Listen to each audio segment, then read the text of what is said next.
Ang mukha ni Pangnayan ay puno ng paghanga habang sinasabi niya, ngunit ang batang Panginoon na ito ay tinalo siya sa isang galaw lang at na-neutralize pa niya ang kanyang yin-yang palm na counterattack. Napakagandang masaksihan yun. Naisip niya sa kanyang sarili, sige, hudyat ko na iyon. Oras na para umalis. Nagsalita si Baeksangjiang, tagapagligtas, maaari ba kaming maging mapangahas na itanong ang inyong kagalang-galang na pangalan? Ngunit nang lumingon siya, si Jinwoo ay naglaho na ng walang bakas. Isang panginginig ng gulat ang dumaan kay Baeksangjiang. Naisip niya, kahit na naabala ako ng two-faced demon, ang hindi man lang maramdaman ang kahit bahid ng kanyang presensya habang umaalis siya, ay sadyang hindi kapanipaniwala. Higit sa lahat, hindi pa siya mukhang sapat ang edad para ituring na isang matanda. Nalubog siya sa malalim na pag-iisip habang isang gumagapang na pakiramdam ng takot ang bumalot sa kanya. Sino o ano ba siya? Ang mga mata ni Pangnayan ay napuno ng luha. Ang kanyang boses ay napaos sa emosyon. Ang batang Panginoon na iyon. Hindi man lang tayo nagkaroon ng pagkakataong itanong ang kanyang pangalan bago siya naglaho na parang hamog sa mga ulap. Napahinto si Baeksangjiang sa pag-iisip nang makita ang ekspresyon ng batang binibini. Maaari kaya, ang matanda ay humakbang pasulong at dahan daw ang tinitiyak sa kanya. Huwag mag-alala, batang binibini. Kahit pabaligtarin ng aking pamilyang pang ang buong Jiangho, tiyak na mahahanap natin siya. Ang isang supreme expert na may ganoong nakayayanig lupang cultivation ay hindi posibleng manatiling hindi kilala ng matagal. Ang malungkot na ekspresyon ni Pangnayan ay biglang nagliwanag. Tama iyon. Ang kanyang lakas ay higit pa kay Loongji. Bukod doon, naitatak na natin ang pambihirang mukhang iyon sa ating mga kaluluwa. Tiyak, ang balita tungkol sa kanya ay lalabas din agad. Ang ating pamilyang pang ay hinding-hindi makakalimot sa napakalaking utang na loob na ito.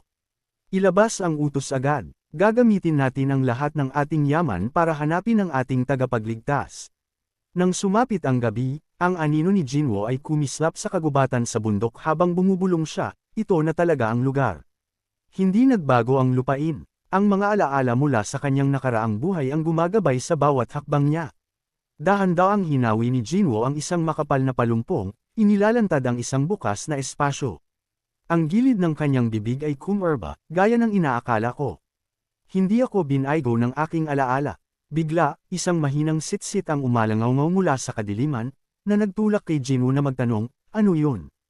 Painangkit niya ang kanyang mga mata. At mula sa mga damuhan, isang kulay itim na anino ang lumabas. Ang esmeraldang lunti ang mga mata nito ay kumikinang na parang mga hiya sa ilalim ng liwanag ng buwan. Itinaas ni Jinwoo ang kanyang kilay, ang boses ay may bahid ng interes. Oh, tila naiintindihan mo ang pananalita ng tao. O baka gagamitin ko na lang ang aking spirit eye at titingnan para sa aking sarili. Kaya, isa kang spirit beast. Sayang at ang iyong spiritual intelligence ay hindi pa gaanong hinuog. Ang itim na pusa ay agad na itinaas ang kanyang likod, ang kanyang balahibo ay tumayo habang nagpapakawala ito ng isang mababang ungol ng babala. Ngumisi si Jinwoo, hindi masama, nararamdaman mo pati ang daloy ng aking internal energy.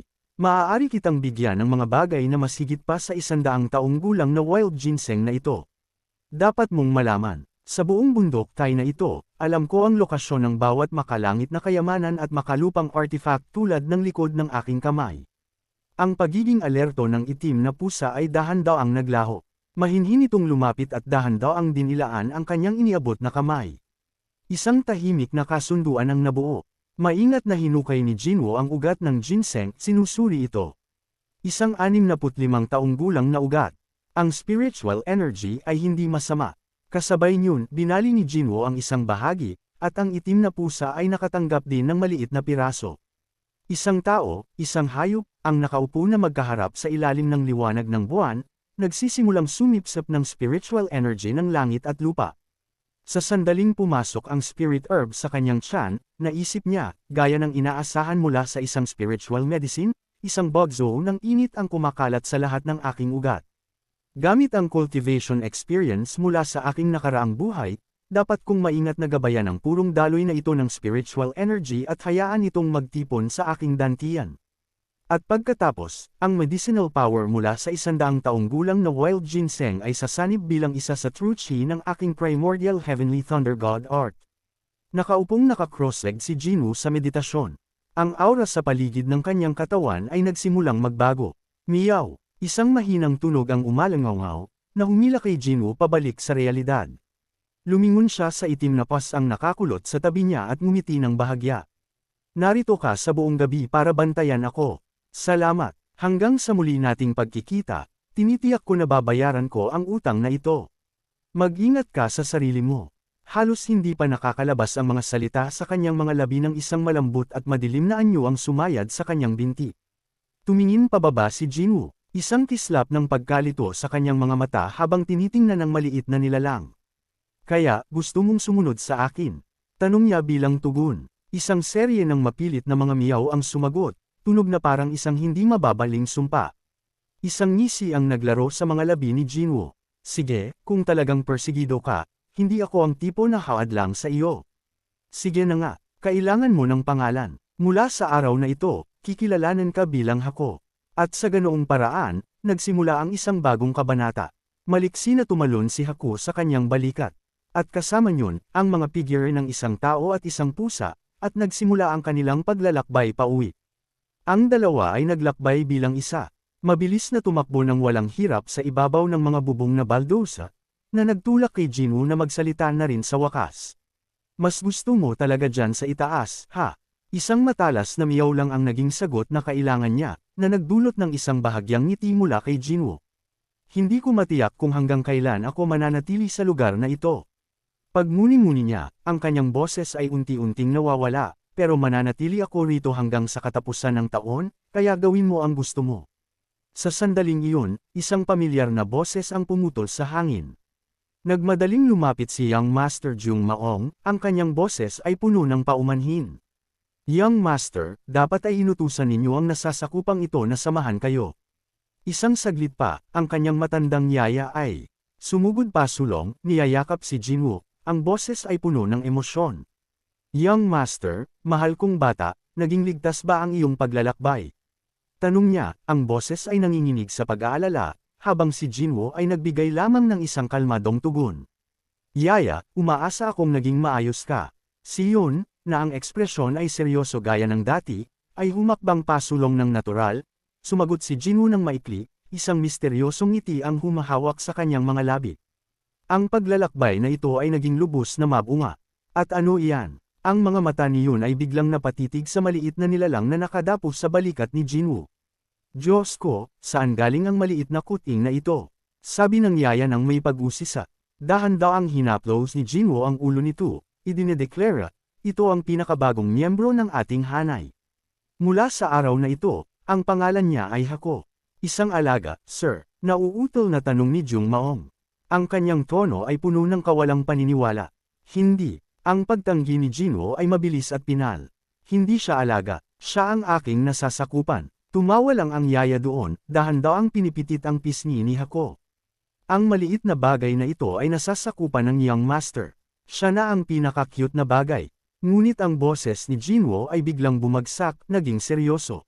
Yaya, huwag mong hayaang linlangan ka ng kanyang anyo. Siya ay lubhang mapanganib. May sapat siyang lakas para ibaon sa lupa ng tuluyan ng ilang third-rate martial artists.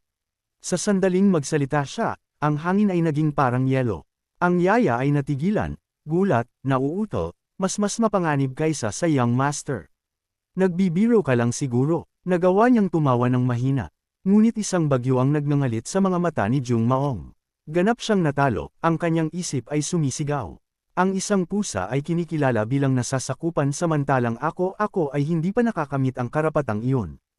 Biglang nilingan ni Jinwoo ang kanyang ulo, ang kanyang tingin ay parang talam. Bakit mukhang may problema ka? Napawrong si Jung Maong, nagmamadaling itinuwad ang kanyang ulo at nagpilit ng isang ngiti. Young Master, wala po ito. Sadyang-sadyang pinanghihinaan lang ng loob ang nasasakupang ito, bulong niya. Ang makitang mas mababa ang halaga ko kaysa sa isang pusa, na hindi pa formal na tinatanggap ninyo. Painingkit ni Jinwoo ang kanyang mga mata. Gumawa siya ng isang mabagal na hakbang pasulong, ang boses ay mababa. Ipinagpapatuloy mo ba ang iyong pagsasanay? Tanong ni Jinwoo. Sumagot si Jung Maong, Young Master, makakaasa kayo. Kami ni Brother Don ay nagsasanay araw at gabi, hindi kailanman nangangahas na magpabe. Isang bahagyang ngiti ang damapo sa mga labi ni Jinwoo. Mabuti, titingnan natin kung paano plano kong magpahinga ngayong araw. Ipagpatuloy niyo lang ang inyong mga tungkulin. Huwag niyo na akong intindihin. Agad na pinagdikit ng matandang si Jung ang kanyang mga kamay, yumuyukod ng may paggalang. Opo, young master, susunod ang inyong nasasakupan. Ang ilan sa mga tagapaglingkod, na medyo mahilig sa itim na pusa, ay nagtipon sa paligid nito, nanggigigil at nagtatanong kung gusto nito ng piraso ng kanilang inihaw na karne, ngunit si Hako ay naginat lang ng tamad, ganap silang binaliwala habang umiidlip sa mga baldosa ng bubong, nagbibilad sa mainit na araw. Sa ibaba sa courtyard, si Jung Maong ay abala sa kanyang drills. Ang kanyang malalakas na sigaw ng ki ay umaalingaw-ngaw sa hangin. Inis sa ingay, bahagyang kumaibot si Hako sa bubong bago nagpakawala ng isang mahabang hikab na puno ng panghahamak. Natigilan si Jung Maong sa kalagitnaan ng galaw. Naghikab ba siya? Bulong niya, ang kanyang galit ay sumisiklab. Isang hamak na hayop ang nangangahas na hamakin ako. Umakyat ang dugo sa kanyang ulo habang pumupunta siya rito. Hoy, ikaw na, hamak na hayop. May lakas ka ng loob na maghikab ng ganyan mismo sa harap ng matandang master na ito. Noong oras na iyon, sina Jinwoo at Dawn ay lumapit at hindi nila mapigil ang mapatawa sa kakatwang eksena. Tinawag ng young master ng may panunukso, ano ang lahat ng ito? Ang matandang si Jung ay nakikipag-away kay Hako. Ngayong nakita silang lumalapit, mabilis na pinagdikit ni Jung Maong ang kanyang mga kamay, nagmamadali niyang sinubukang ipaliwanag ang sarili. Young master, hindi sa pagiging makitid ang isip ko, pero ang pasang ito, may kung anong hindi natural tungkol dito. Ngumiti lang si Jinwoo, ang kanyang ekspresyon ay puno ng nakatagong kahulugan. Hindi natural ay eksaktong kung ano ang dapat sa kanya. Dahil nakikita mo, hindi siya kailanman naging isang ordinaryong pusa noong una pa man. Kaya, ipinapayo ko sa iyo na huwag mo siyang tawaging hayop.